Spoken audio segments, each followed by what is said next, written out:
All are doing very well. So आज हम start करने वाले हैं एपिसोड नंबर 3। तो अगर आपने लास्ट को काफ़ी ज़्यादा माइल्ड है हमारी स्किन पे, एंड रिसेंटली मैं वही यूज़ कर रही हूँ कि मुझे बहुत ज़्यादा एक्ने की प्रॉब्लम आ रही है आज के टाइम में मेरे को। उसके बाद मैं यूज़ करा मैंने रोज़हिप का टोनर, एंड उसके बाद मैं यूज़ करूँगी एक गुड क्वालिटी ऑफ सीरम, क्योंकि सीरम से हमारी स्किन ना जो काफ़ी हाइड्रेटेड फील करती है, तो मेकअप का जो बेस है वो काफ़ी अच्छे से निखर के आता है एंड केक की बिल्कुल भी नहीं लगता है। तो मैंने यूज़ किया है गुड वाइब्स का radiance glow rosehip radiance glow face serum. तो थोड़ा ऑयली कंसिस्टेंसी में है तो काफ़ी अच्छे से हाइड्रेट करता है आपकी स्किन को। एंड उसके बाद मैंने यूज़ करा है मॉइस्चराइज़र फ्रॉम ऑल्सो सिंपल। मैं आजकल सिंपल का ही फेस वॉश और मॉइस्चराइज़र यूज़ कर रही हूँ, ये काफ़ी ज़्यादा माइल्ड है हमारी स्किन पे। उसके बाद मैंने यूज़ करा है वैसलिन का स्किन प्रोटेक्टिंग जेली। तो मैंने इसको as a lip balm use करा है, क्योंकि आई डोंट नो मेरा लिप बाम कहाँ चले गए हैं। 2-3 लिप बाम थे, तीनों के तीनों खोए पड़े हैं, आई डोंट नो कहाँ घूम रहे हैं।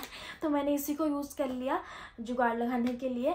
एंड उसके बाद अगर आप डे में मेकअप कर रहे हैं अपने क्लाइंट का या खुद का कुछ भी, तो आप पक्का सनस्क्रीन यूज़ करो। एंड सनस्क्रीन में क्या प्रॉब्लम आती है, सनस्क्रीन को चूज़ करने से पहले फर्स्ट ऑफ ऑल उसकी जो कवरेज है काफ़ी शेयर होनी चाहिए, क्योंकि सनस्क्रीन में हमें क्या सबसे बड़ी प्रॉब्लम मेरे को लगता है मैंने फेस करी है आज तक, वो है कि बहुत ज़्यादा ना वाइट कास्ट आता है, बहुत वाइट सा हो जाता है, फेस अजीब सा ही हो जाता है, तो वो प्रॉब्लम है। और जो आपका SPF है वो 50+ होना चाहिए, तभी आपको एक अच्छी 2 to 3-4 आवर तक की प्रोटेक्शन देता है वो। तो आप जब भी आज के टाइम में तो काफ़ी अच्छी सनस्क्रीन आ चुकी है मार्केट में, तो मैं रिसेंटली न्यूट्रिजेना की यूज़ कर रही हूँ। इसकी जो कवरेज है वो बिल्कुल अल्ट्रा शेयर है, सच्ची में अल्ट्रा शेयर है, बिल्कुल भी ऑयली वगैरह भी नहीं फील होता है। It's a very good and बहुत ही ज़्यादा अफोर्डेबल सनस्क्रीन है। अगर आप कोई अच्छी सनस्क्रीन देख रहे हो तो रिसेंटली तो मैं यही यूज़ कर रही हूँ। मैंने 1-2 और भी प्लान करी है, तो जब मैं उनको ले लूँगी एंड यूज़ करके आपको डेफिनेटली बताऊँगी, तो आप वो भी यूज़ कर सकते हो। तो दैट्स ऑल, मैंने अपना स्किन केयर इस तरह से कंप्लीट करा। एंड उसके बाद हम चलते हैं अपने मेकअप बेस की तरफ। तो मेकअप बेस में सबसे पहले जो चीज़ आती है वो होती है प्राइमर यूज़ करना। अब प्राइमर आपको ना 2-3 तरह के प्राइमर अपने किट में डालने पड़ेंगे।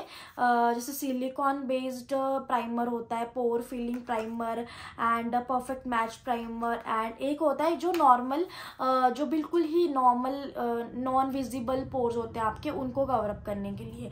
तो हम क्या करते हैं कि अलग अलग क्लाइंट के हिसाब से अलग अलग फेस होता है, अलग अलग क्लाइंट की स्किन अलग अलग होती है, तो हमें उस हिसाब से थोड़ा अपने माइंड में वो चीज़ें करनी पड़ती हैं। जैसे अब हमारा जो टी जोन एरिया होता है, नोज़, ये फोरहेड और ये वाला एरिया, यहाँ पे पोर्स की प्रॉब्लम ज़्यादा होती है comparatively to our cheek area. तो हमें जो चीक एरिया है उसके लिए अलग प्राइमर यूज़ करना चाहिए, और हमारे जो टी जोन एरिया है उसके लिए अलग प्राइमर यूज़ करना चाहिए। तो मैं अपने चीक एरिया के लिए यूज़ कर रही हूँ मेकअप स्टूडियो का प्रोफेशनल प्राइमर, एंड जो मेरा टी जोन एरिया है उसके लिए मैं सिलिकॉन बेस्ड प्राइमर है कलर बार का, मैं वो वाला यूज़ करूँगी। So let me show you, I want a mirror, तो ये यूज़ कर लेते हैं हम। तो ऐसे करके सबसे पहले मैं अपने टी जोन एरिया पे ये वाला प्राइमर यूज़ कर रही हूँ। आपको भी ऐसे ही करना है जब भी आप मेकअप करो, इस तरह से। एंड उसके बाद मैं अपनी चीक एरिया के लिए मेकअप स्टूडियो का प्राइमर यूज़ करूँगी। एंड प्रोडक्ट को उतना ही लो जितना ज़रूरी है, प्रोडक्ट की वेस्टेज कभी मत करो। आपको टेक्निक सही आनी चाहिए, प्रोडक्ट ज़्यादा या कम यूज़ करने से कुछ नहीं होता है। आपको टेक्निक पता नहीं है बट आप प्रोडक्ट भर के यूज़ कर रहे हो एंड तब आपका मेकअप बहुत अच्छा होगा, तो ऐसा कुछ नहीं है। आपको करेक्ट टेक्निक का पता होना चाहिए। एंड अब मैंने अपने चीक एरिया पे लगा लिया ये वाला प्राइमर। तो प्राइमर को अच्छे से लगाने के बाद हम इसमें देंगे एटलीस्ट 5 मिनट का पोज, एंड उसके बाद हम अपना नेक्स्ट मेकअप शुरू करेंगे। सो या हमारा हो गया है प्राइमर को 5 मिनट हो चुके हैं। उसके बाद हम करेंगे, सबसे पहले कलर करेक्टिंग आती है। देखो, अगर तो आपका क्लाइंट मेरे फेस पे नहीं है, टचवुड हो भी ना, एंड बट अगर आपका क्लाइंट ऐसा है जिसके under eye area, mouth area, knows area पे बहुत ज़्यादा डार्कनेस है, मतलब उसकी स्किन टोन है जो वो eye area and nose mouth की अलग ही है एंड चीक्स उसके अच्छे वाइट है, बट ये वाला एरिया बहुत ब्लैक है, तो आप यूज़ करोगे ऑरेंज करेक्टर। ठीक है। एंड उसके बाद अगर रेडनेस है तो आप यूज़ करोगे ग्रीन करेक्टर, ठीक है। Let me show you orange character and green character. तो ये रहा ग्रीन करेक्टर, ठीक है। ये है एलेगल का ग्रीन करेक्टर। अगर आपके क्लाइंट के फेस पे जैसे पिंपल्स होते हैं, तो रेड पिंपल्स होते हैं किसी को, तो उस पे आप पहले ये अप्लाई करोगे ग्रीन करेक्टर। एंड अगर डार्कनेस है और तो उसको ऑरेंज करेक्टर कट करेगा, रेडनेस को ग्रीन करेक्टर कट करेगा, क्योंकि ये नेचुरल शेड्स हैं, नेचुरल कलर्स हैं। तो ये एक थ्योरी है बहुत बड़ी कि क्यों ब्लैकनेस को ऑरेंज ही कट करता है एंड रेडनेस को ग्रीन ही कट करता है। हम इतना डीप नहीं जाएंगे अभी, क्योंकि इससे वीडियो बहुत लंबी हो जाएगी हमारी। तो हम क्या करेंगे, हम ऑरेंज करेक्टर से, अगर डार्कनेस है तो ऑरेंज करेक्टर यूज़ करो एंड उसको अच्छे से अफेक्टेड एरिया पे यूज़ करना है। ये नहीं पूरे मुंह पे, फेस पे यूज़ करके उसको भूत बना देना है। जो जो आपके अफेक्टेड एरिया है वहीं पे आपने ऑरेंज, क्योंकि इंडियन स्किन टॉप पे मोस्टली हमें ऑरेंज ही यूज़ करना पड़ता है। ग्रीन समटाइम वजह से पिंपल वगैरह वाली स्किन है, रेड पिंपल हो रखे हैं उनको, तो हमें जो वो ग्रीन करेक्टर यूज़ करना, तब हमें ग्रीन यूज़ करना पड़ता है, ठीक है। तो मैं यूज़ नहीं करूँगी क्योंकि मेरे को डार्क सर्कल्स या वो वाली प्रॉब्लम नहीं है, तो मैं नहीं यूज़ करूँगी। मैंने आपको बता दिया, आप भी यूज़ करो, क्योंकि अगर मैं यूज़ करूँगी तो मेरा मेकअप ख़राब हो जाएगा, क्योंकि जब ज़रूरत ही नहीं है फिर क्यों यूज़ करना। ओके, तो मैं प्राइमर के बाद सीधा जाऊँगी अपनी फाउंडेशन पे। तो फाउंडेशंस मैं यूज़ करूँगी फॉरएवर 52 की फाउंडेशंस। मैं 2 शेड्स को मिक्स करके अपना शेड बनाऊँगी, ठीक है। तो मैं यूज़ कर रही हूँ FLFO11 चीज़ केक, और दूसरा मैं यूज़ कर रही हूँ FLF002 इक्लियर।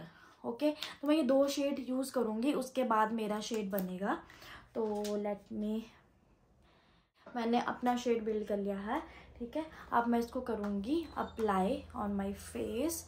तो सबसे पहले मैं इतना सा प्रोडक्ट लूँगी एंड अपने अंडर आई एरियाज पे अप्लाई करूँगी। जैसे आपको डॉट डॉट डॉट डॉट करके अपने ऑल ओवर फेस पे फाउंडेशन को अप्लाई कर लेना है।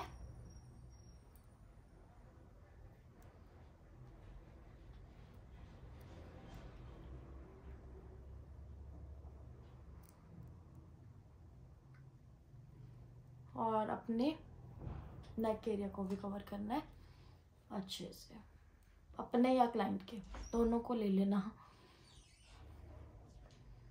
ओके, तो ये हमारा काम हो गया कंप्लीट। ओके, उसके बाद हम लेंगे कोई भी अच्छी क्वालिटी का मेकअप स्पॉन्ज, ठीक है। तो मैं यूज़ कर रही हूँ फॉरएवर 52 का ये मेकअप स्पॉन्ज एंड इसको मैंने वेट करके अच्छे से स्क्वीज़ कर लिया है।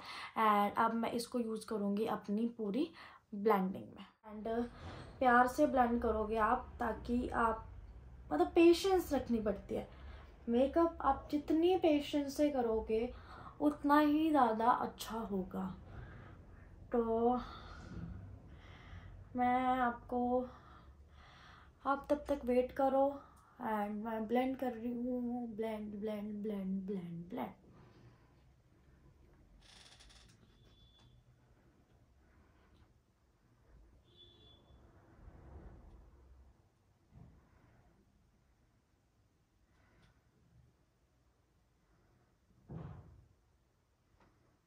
नॉर्मली तो मैं अपनी आईज को भी इसी फाउंडेशन से कवर कर लेती हूँ, but I want to explain you each and everything in very detail and so इसलिए मैं आपको थोड़ा डिटेल में बताऊंगी एंड वो वाला स्टेप भी करके दिखाऊंगी। ऑरेंज करेक्टिंग वाला स्टेप मैंने इसलिए नहीं करा क्योंकि उससे मेरा मेकअप उल्टा ख़राब ही हो जाता, इसीलिए मैंने वो वाला स्टेप स्किप कर दिया। अदरवाइज मैं आपको वो वाला स्टेप भी अच्छे से कंप्लीटली करके दिखाती।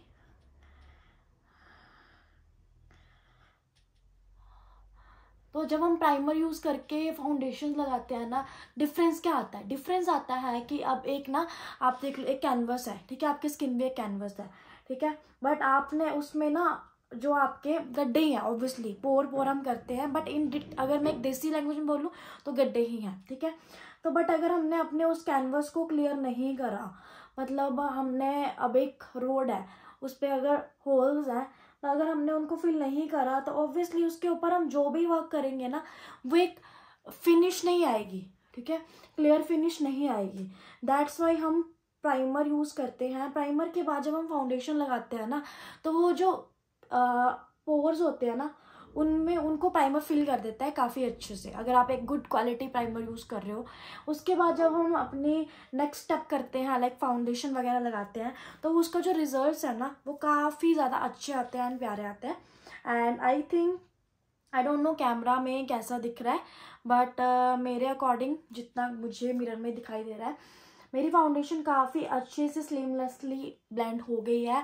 एंड क्यों हो गई, क्योंकि मैंने करा था अच्छे से स्किन केयर, ठीक है। अगर यही मैंने अपनी ड्राई स्किन पे सीधा फाउंडेशन अप्लाई कर दी होती तो एक तो क्या होना था, मेरी स्किन डैमेज होनी थी बहुत ज़्यादा मेकअप से, एंड सारा मेकअप मेरे पोर्स के अंदर जाना था और मेरा मेकअप भी इतना फ्लॉलेस निकल के फाउंडेशन की जो फिनिश है वो इतनी अच्छे से नहीं आ पानी थी। तो फाउंडेशन ख़त्म करने के बाद मैं यूज़ करूँगी कंसीलर। मेरे पास 2 कंसीलर है, एक है HD इनसाइड का HD कंसीलर एंड एक मेरे पास फॉरएवर 52 का कंसीलर भी है। वेट नहीं तो पता नहीं, हाँ ये नो कंसीलर भी है बट या ये रहा फॉरएवर 52 का कंसीलर एंड ये है इनसाइड का कंसीलर। जो फॉरएवर 52 का कंसीलर है वो है COW001 शेड एंड जो इनसाइड का कंसीलर है मेरे पास उसका शेड है MNY20। तो लेट मी, गिर गया बैक, शुक्र है टूटा नहीं। तो आई एम बैक, तो मैं इन दोनों को यूज़ करूँगी थोड़ा थोड़ा। एंड जो कंसीलर हम यूज़ करते हैं वो हमेशा हमारी जो नेचुरल स्किन टोन है उससे एक शेड लाइटर होना चाहिए और बिल्कुल थोड़ा थोड़ा, कभी भी ओवर यूज़ नहीं करना है प्रोडक्ट को, क्योंकि आज के टाइम में जो मेकअप क्लाइंट चाहता है वो बिल्कुल ही नेचुरल लुकिंग मेकअप चाहता है। तो नेचुरल लुकिंग मेकअप के लिए हमें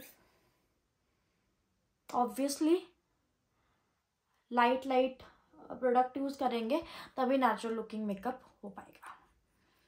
एंड अब हम अपने कंसीलर को भी अच्छे से ब्लेंड कर लेंगे।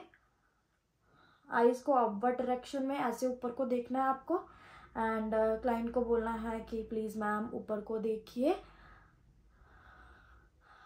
एंड आपको काफ़ी अच्छे से अपने कंसीलर को कर लेना है ब्लेंड। और इसको काफ़ी अच्छे से ब्लेंड करना है क्योंकि ये ज़्यादा लाइटर शेड का होता है, तो अगर आप अच्छे से ब्लेंड नहीं करोगे तो ये बहुत ख़तरनाक भी दिख सकता है, नो डाउट।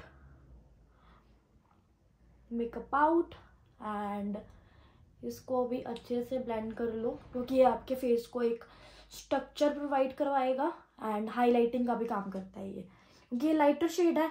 जो आपने आपकी स्किन का शेड है उससे मैंने एक लाइटर शेड यूज़ करा है तो ऑब्वियसली, और जो फाउंडेशन लगाई है वो भी उससे भी लाइटर शेड है, तो ये जो है वो आपकी कंसीलिंग एंड हाईलाइटिंग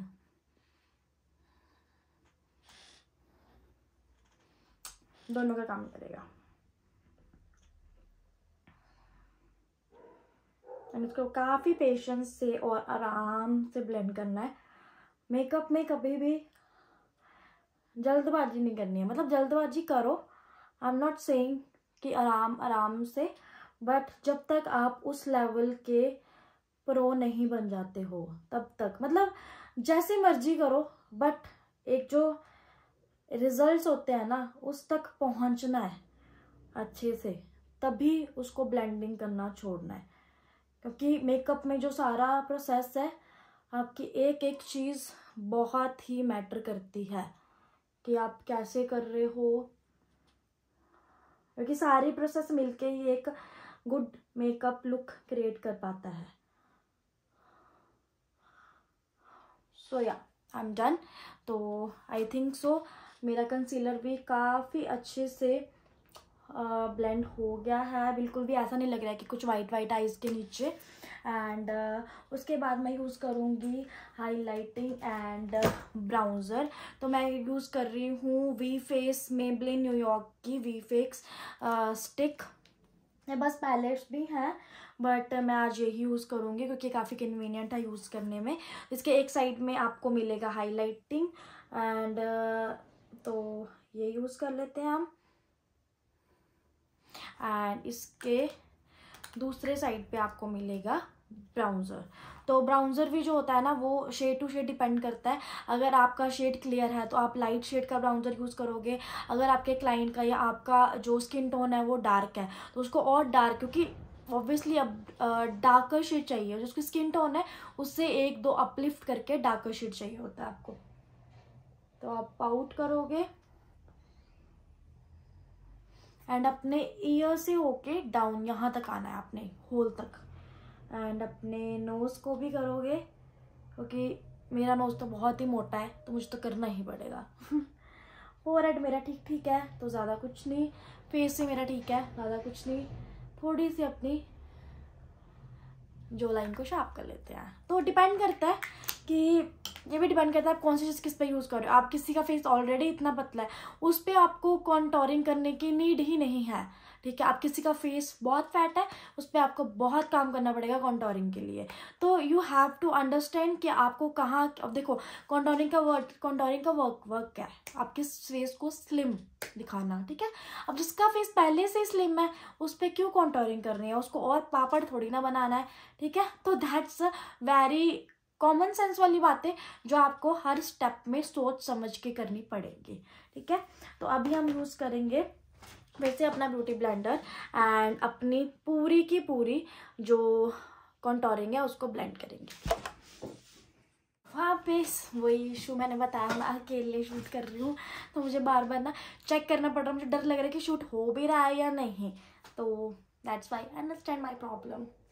एंड अब मैं यूज़ करूँगी ब्यूटी ब्लेंडर सेम, बट मेरे को इस पर ध्यान देना पड़ेगा ये ऐसा ना हो कि जिस साइड से मैंने ब्राउन्जर कॉन्टोरिंग का जो प्रोडक्ट है उसको ब्लेंड करा है उसी से मैं हाइलाइटर वाले पे ना कर दूँ।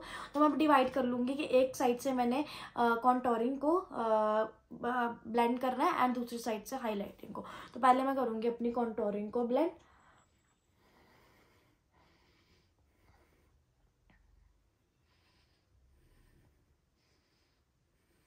कॉन्टोरिंग क्या करता है, एक शेडो क्रिएट कर देता है आपके नेचुरल जो स्किन टोन है एंड जो आपकी कॉन्टोरिंग का ये जो डार्कर शेड होता है या एक शेडो क्रिएट कर देता है जिससे कि आपका फेस स्लिम नज़र आता है। जिम जुम भी मार लो। मेरा बाकी सब कुछ ठीक है, मेरा नाक बहुत मोटा है भाई तो इस पे तो मेरे को अच्छे से कॉन्टोरिंग करनी पड़ेगी। अब बताना गाइस मेरा नाक पतला हुआ या नहीं, क्योंकि ये बहुत मोटा है, या मेरी दादी पे गया है मेरा नाक, मम्मी बोलती है ऐसे, बाकी पता नहीं। हाँ हुआ तो है भाई, दादी मैंने नाक पतला कर लिया अपना। हाँ काश दादी को भी पता होता तो दादी का भी कर देती, बट माई सैडनेस अभी मेरी दादी यहाँ पे नहीं है, इस दुनिया में नहीं है। I am very very actually guys मुझे बहुत ज़्यादा बुरा फील होता है इस चीज़ का कि मैंने अपने ना तो कभी नाना नानी को देखा और ना ही मैंने अपनी दादी को भी, बहुत छोटे होती थी मैं 3rd में पढ़ती थी आई थी ना मेरी दादी चले गई थी। हाँ दादाजी के साथ मैंने काफ़ी गप्पे गप्पे मारी हैं, मज़े किए हैं, बट उनके साथ भी हम अलग फैमिली में, हम न्यूक्लियर फैमिली में रहते थे due to my father job, और मेरे दादाजी रहते थे अपने विलेज में। तो उनके साथ भी इतनी मतलब मुझे ना एक वो एनवायरनमेंट कभी नहीं मिला है कि दादा दादी प्रोटेक्टिव एंड वो वाला। जब हमारी मम्मी हमें पीटती थी तो हमें पीटती थी, हमारी दादी या कोई भी नहीं था हमें बचाने के लिए। तो बट चलो आई बिलीव इन कि वो अभी यहाँ पे फिजिकली प्रेजेंट नहीं है, बट आई नो उनका आशीर्वाद हम पे हमेशा है और रहेगा, एंड उनके आशीर्वाद ही है कि हम कुछ अच्छा कर पा रहे हैं। एंड आई होप कि हम अच्छा करें एंड जहाँ भी वो हैं ऊपर स्वर्ग में, तो वहाँ पे सो हमें देखें और हम मेरे लिए खुश हों कि हमारे बच्चे बहुत अच्छा अच्छा काम कर रहे हैं। तो विद दैट मेरी ये वाली ब्लेंडिंग में हो गया कंप्लीट, एंड उसके बाद मैं यूज़ करूँगी क्रीम ब्लश अपने फेस पे। तो वेट अ मिनट गाइस, सो या क्रीम ब्लश के लिए मैं यूज़ कर रही हूँ प्लम का touch and go lip and cheek tint in the shade 121 bare it is. तो अभी मैं वो यूज़ करूँगी। मेरे को लिक्विड मतलब ये जो क्रीम ब्लशेज होते हैं बहुत प्यारे लगते हैं। एंड मैं अपने चीक एरिया पे एंड अपने नोज पे भर भर के ब्लश लगाऊंगी। वैसे तो हमारे पास है नहीं भाई रेडनेस फेस पे, जैसे वो कश्मीर वाली जो लेडीज़ होती हैं ना, उनके बहुत ही सुंदर, मतलब बहुत ही सुंदर। एंड मैं करूँगी एक स्माइल एंड अपने सारे ब्लश को मैं ब्लेंड कर लूँगी अपने ब्यूटी ब्लेंडर से। बट देखो कहीं बताओ मैं कहीं जोकर तो नहीं बन गई हूँ।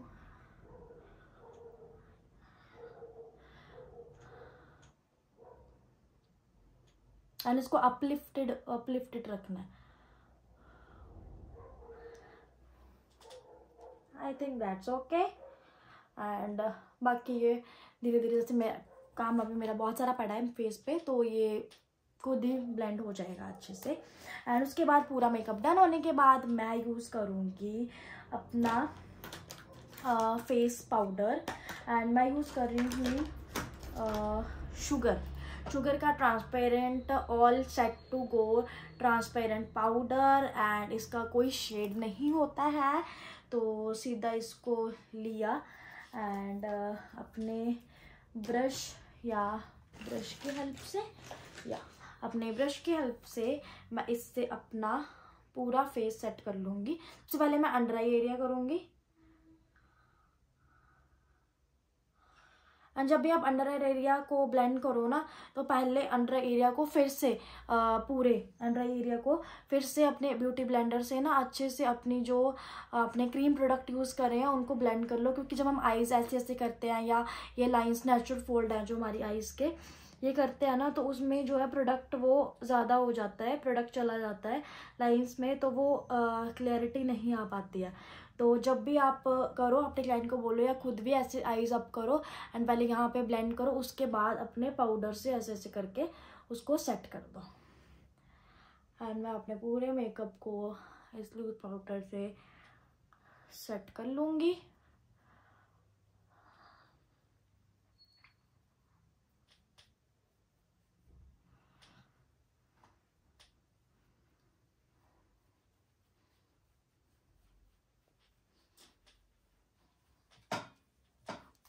सो या मैंने अपना, ये उड़ता बहुत है यार, वेस्ट हो जाता है बहुत, तो मैंने इससे अपने पूरे फेस को सेट कर लिया। एंड आई थिंक मेरे को फ्रंट कैमरा में तो बहुत ही प्यारा लग रहा है अपना base. And I hope so इसमें भी आपको जो असली में लग रहा है वही इसमें भी दिख रहा हो एंड क्या आप अंडरस्टैंड कर सको चीज़ों को। एंड इसके साथ मेरा बेस होता है कंप्लीट। इसके बाद मैं यूज़ करूँगी अपनी makeup setting spray from NYX। And मेरे पास एक डी प्री प्रोफेशनल मेकअप भी है एंड बट मैं आज ये वाली यूज़ करूँगी, बस मैक की भी है। तो इसको मैं एक सर्टन डिस्टेंस पे रख के अपने ऑल ओवर फेस पे करूँगी स्प्रे एंड इसको सूखने दूंगी। तो yeah guys this is a base tutorial. तो ऐसे आपको अपने बेस को बिल्ड करना है, एक अच्छी फाउंडेशन। एंड देखो मैंने बेस लगाया है, मैंने मेकअप लगाया है, अपना बेस क्रिएट किया है, but I don't think so आपको ऐसा लग रहा है कि ये अपने शेड से बहुत ही गोरी हो गई है या अपने शेड से डार्क हो गई है। परफेक्टली जो मेरा शेड है उससे एक पॉइंट ऊपर जाके मैंने इसको क्रिएट करा है। एंड आई नो ये परफेक्ट लग रहा है मेरी स्किन के अकॉर्डिंग, ऐसा नहीं लग रहा है कि वाइट हो गया है बहुत ज़्यादा, बहुत ही प्यारा लग रहा है। तो आपको भी यही चीज़ों का ध्यान रख के, इन सब चीज़ों का ध्यान रखते हुए आपको ऐसे ही अपना बेस क्रिएट करना है जो कि परफेक्टली आपकी प्यारा लगे, धूप में या कहीं भी आप जाओ प्यारा लगना चाहिए। तो या गाइस ये था एपिसोड नंबर 3।